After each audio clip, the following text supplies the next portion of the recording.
Greetings, fellow night crawlers. I am the Howlerist. Something is watching you, something that knows you better than you know yourself, something that should not exist, but does. If you're brave enough, then why not join the pack? Subscribe now, while you still can. Tonight we uncover evidence of something so disturbing, so fundamentally wrong, that most refuse to speak of it. And when the facts end, you'll hear an original poem, born from the depths of my own dark mind. But be warned, some knowledge changes you forever. Welcome to your nightmare. The person you see in the mirror is you, a perfect copy, an echo of a life lived. But what if one of them wasn't? What if somewhere out there another you exists? A perfect replica, a predator. We call them doppelgangers, a German word meaning double walker. But it is more than a name. It is a primal fear, a shiver that runs down the spine of every human who has ever looked over their shoulder and felt they were being watched by themselves. To see your own doppelganger has, for centuries, been a horrifying omen, a whispered promise of death, a harbinger of ill fortune. But why does this concept grip us so deeply?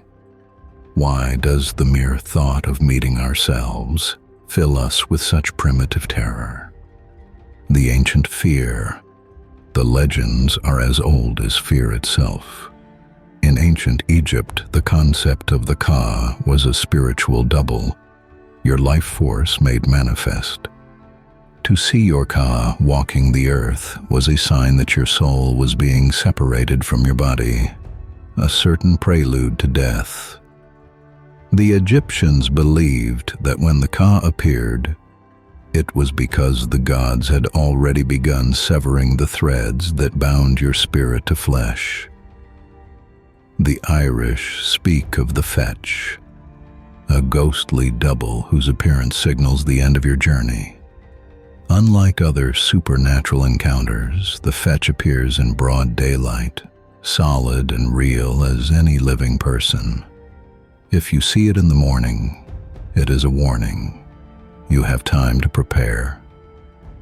If you see it at night, it means you are already gone, and what remains is merely flesh waiting to catch up with fate.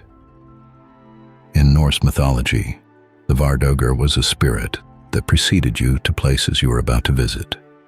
Witnesses would see you arrive, speak with you, watch you leave, only to have you actually arrive later. The Doppelganger was testing the waters, ensuring the path was safe for your true arrival. But sometimes it never left. Sometimes it decided your life was worth keeping. The Finnish spoke of the Etiäinen, a ghostly precursor of a person that arrives before they do. Unlike the Doppelganger, the Etiäinen was seen as deeply ominous. It meant something had gone wrong with the natural order, that time itself was bleeding at the edges. But these are just stories, aren't they? Fables from a time when the world was filled with things that went bump in the night. What happens when history itself lends its weight to the horror? The historical weight of fear. Throughout history, the fear of the double has manifested in ways that seem to transcend mere superstition. Even the most rational minds have found themselves confronting something that shouldn't exist, yet undeniably does. The concept appears in the earliest recorded literature. The ancient Egyptians wrote extensively about encounters with the Ka, describing in chilling detail the moment when a person would come face to face with their spiritual double. These weren't abstract theological concepts. They were warnings, instructions for what to do when the impossible became inevitable.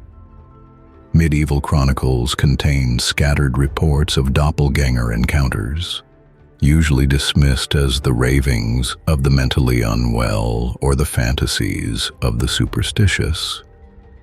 But the consistency of these accounts across different cultures, different continents, different centuries suggests something more troubling than mass delusion. What's particularly disturbing about historical doppelganger accounts is their mundane nature. These aren't dramatic supernatural encounters filled with thunder and lightning and spectral chains. They're quiet, domestic horrors. A person sees themselves in their garden, at their workplace, standing in their own kitchen. The terror comes not from the otherworldly nature of the encounter, but from its absolute normalcy, except for the fact that it's impossible. The 19th century saw a surge in documented doppelganger cases, perhaps because literacy rates were rising and people were more likely to record their experiences. Or perhaps because something about the modern world, its pace, its pressures, its disconnection from natural rhythms, was creating the conditions for these manifestations to occur more frequently. Writers and artists seemed particularly susceptible, though whether this was because creative minds were more sensitive to such phenomena or simply more likely to document their experiences remains unclear.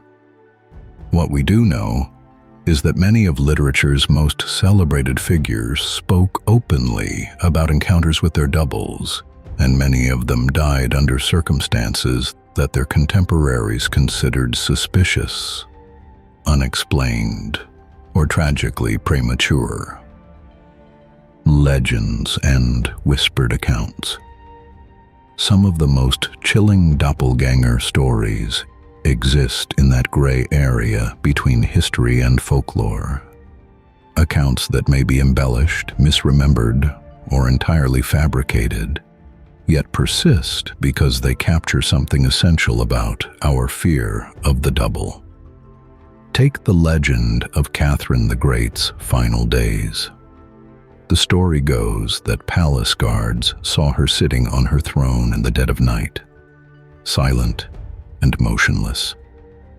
When they reported this to the real Catherine, she supposedly went to investigate and came face to face with her exact double.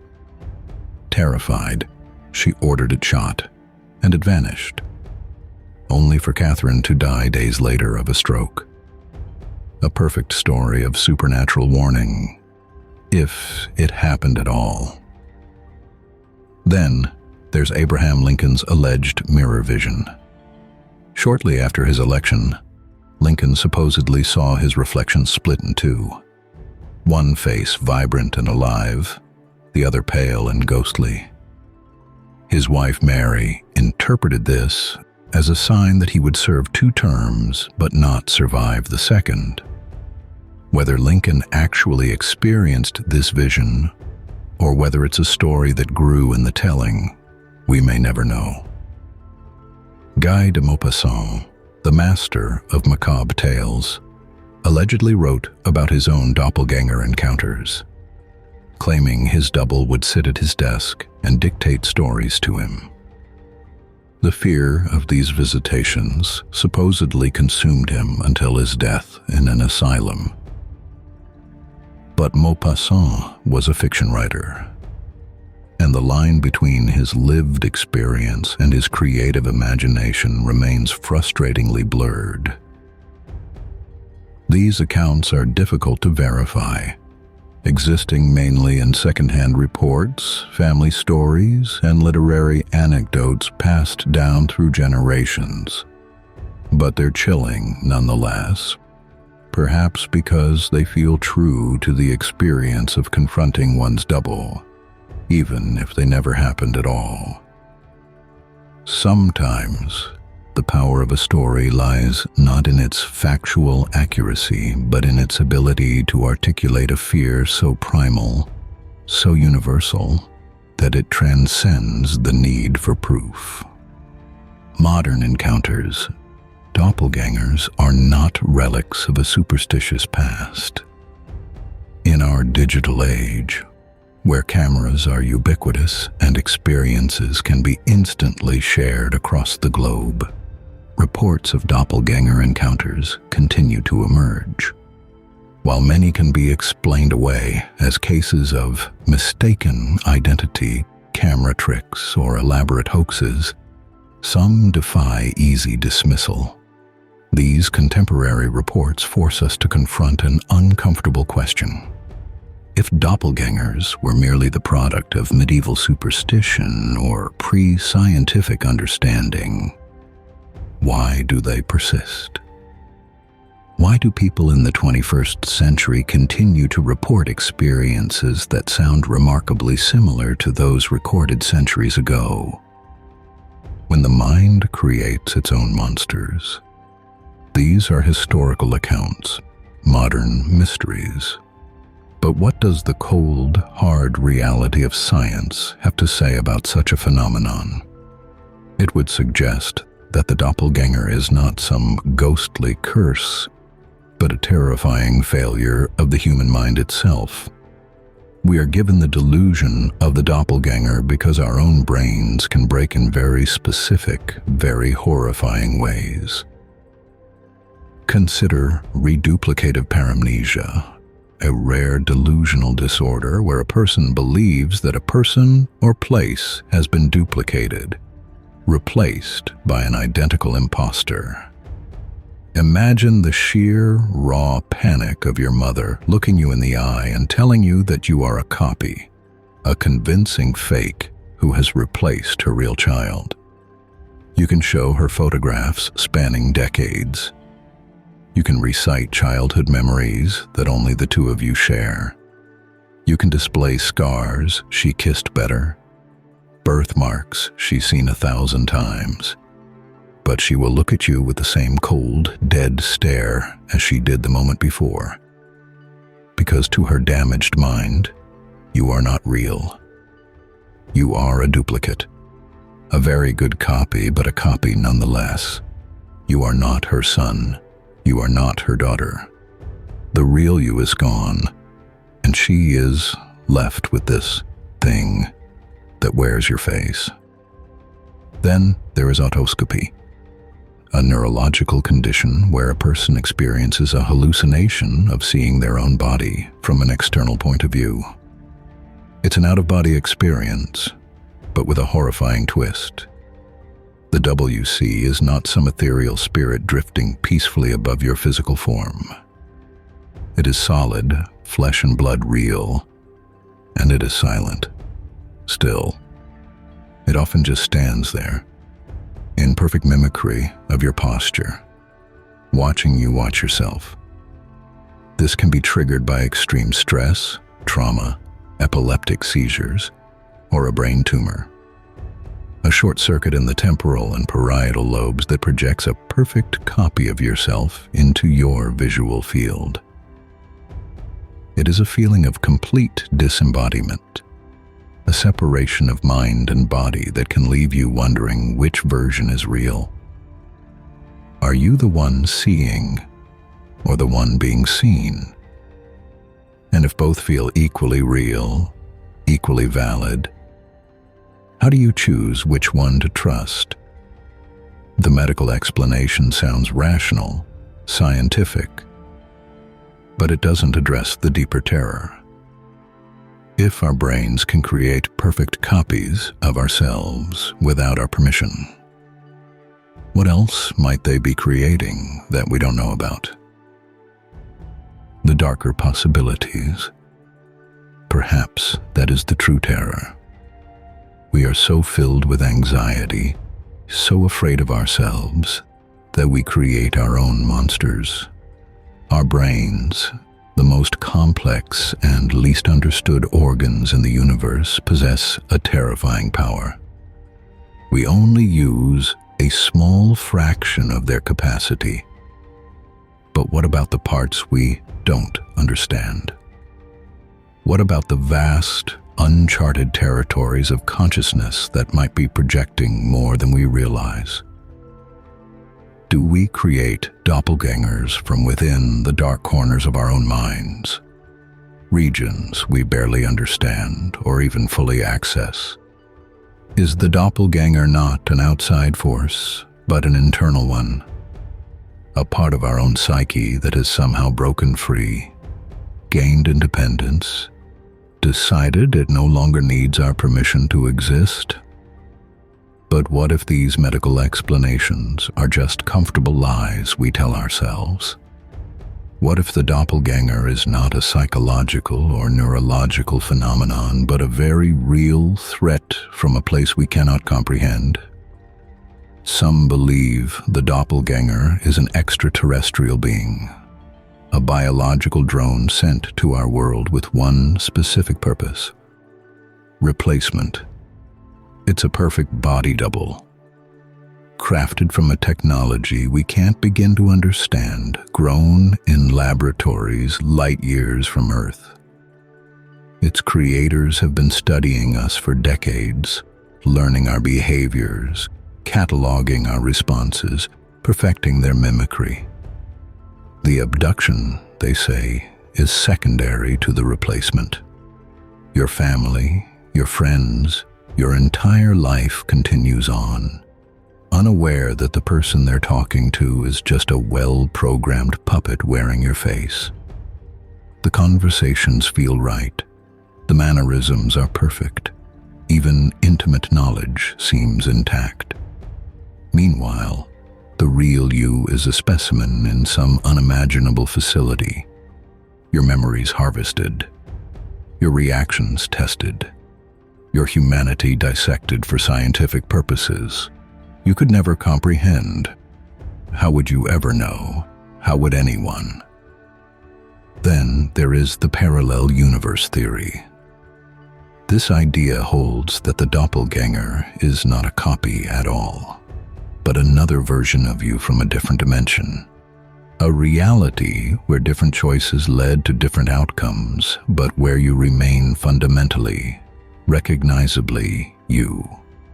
Your brief, terrifying glimpse of your double is not a sign of death or madness, but a frightening, momentary bleed-through between realities, a crack in the fabric of existence itself. These cracks are becoming more frequent, some theorists claim. The walls between dimensions are thinning, worn down by cosmic forces we barely comprehend. The fear is not that you will die, but that one day these barriers will crumble entirely.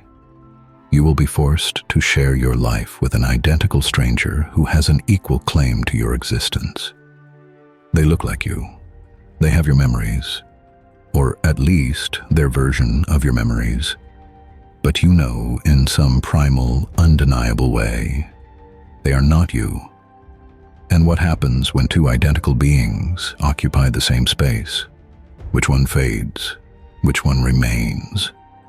And how do you prove that you're the original when your double has exactly the same evidence, exactly the same conviction, exactly the same desperate need to survive? The final question. This leads us to the final, most terrifying possibility. What if the doppelganger is not a psychological event, not a scientific anomaly, not even an interdimensional accident, but an active, malicious entity that is slowly and methodically trying to replace you? What if it's a living, breathing creature whose only purpose is to steal your existence, one detail at a time? It starts by learning your habits, studying your routines, memorizing your relationships. It watches from shadows, from mirrors, from the corner of your eye where peripheral vision meets imagination. Then it begins to appear more frequently. A glimpse in a crowd, a figure in a distant window, always far enough away that you can't be certain, but close enough that doubt begins to creep in. Is someone following you? Is someone watching you? Or is someone becoming you? The final stage is replacement. Not the violent, dramatic takeover of horror movies, but something far more insidious. It simply begins living your life alongside you, making the same choices, visiting the same places, talking to the same people.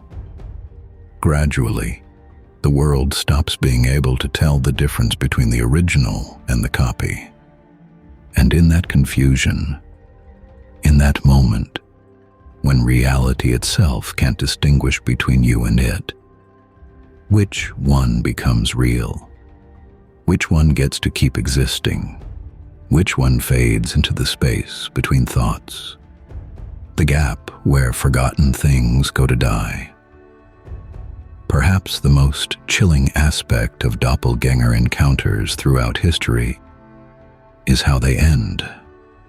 Not with resolution or explanation, but with silence.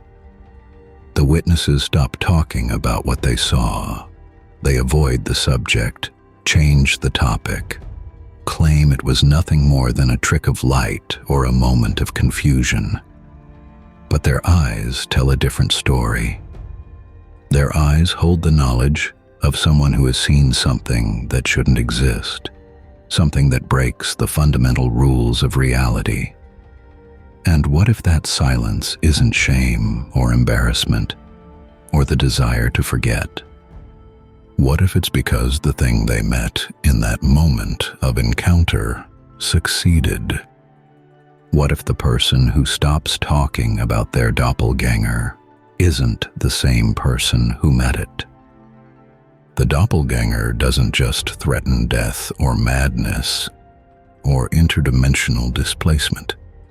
It threatens something far worse, the complete and total erasure of your identity, your existence, your right to be you. And what if it's already here? What if it's already begun?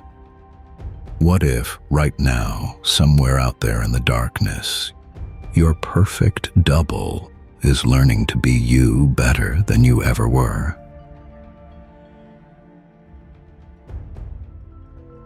Unexpected guest. Alone, I walk against the night as darkness takes a hold. I brave against the tempest strong and shiver in the cold. Street lights start to flicker, and it makes me take a pause, my whirling mind to wondering if lightning be the cause. No thunder rolled just prior to it, no flashes through the sky, but maybe just a little bit preoccupied was I. For just ahead, something briefly capturing my sight, a shadow or a figure hiding just beyond the light, struggling to focus through the wind and dripping rain. There or not? No, nothing. Wait. Yes, there it is again. I hesitate and hold my stride to verify my fear, and certainly it stares at me. For now I see it clear. A tall and dark transparency, an unexpected guest. Every fiber of me screaming, heart exploding in my chest. Seemingly eternal at each other, staring down. And the storming ever present, and the rain still pouring down. And the streetlights all a-flicker like a nightmare movie show. In deadlock, both are adamant, be not the first to go. Motionless we stand, but then I notice something strange. Surely eyes deceive me as the figure seems to change. For now, a little taller and thinner than before, and even more realistic, not transparent anymore. Now filled with doubt at what I view, I beg my legs to stride. I notice too this figure, just like me, begins to glide. It's remaining in the shadows. I seek solace in the light. Slowly closing distance, we move closer through the night. Finally, confronting, we're almost face to face. Now, in frightful hesitation, my heart begins to race. Another step, and at last some light upon it shines. Now terrified, I shiver, for its face the same as mine. The same its clothes and shoes and hair. It must be a disguise. Till all at once I'm staring back into my own eyes, stumbling in horror as it speaks in my own tone. How can this be? You look like me. You best leave me alone. In disbelief, I'm overwhelmed. I know not what I feel. Am I the one who's genuine, or a fake of someone real? We stand with eyes gazing, like looking in a mirror, afraid to look away, but in the grips of utter terror. Suddenly, no longer brave enough to know the facts. My nerves are done. I turn and run, not ever looking back. No, never will I walk again, at night time through a storm, through dark and dimly streets, in case again I meet that form. For all my life, I hope that once again I never see the one that I resemble, or the one that looks like me.